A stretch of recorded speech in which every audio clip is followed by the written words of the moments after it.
አሳልፎ አሻግሮኛል በክንዱ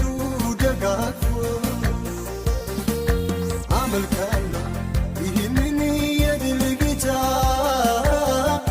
በማንም ለምን የማይረታ ማዕበሉ ወጀቡንም አሳልፎ አሻግሮኛል በክንዱ ደጋግፎ አመልካለሁ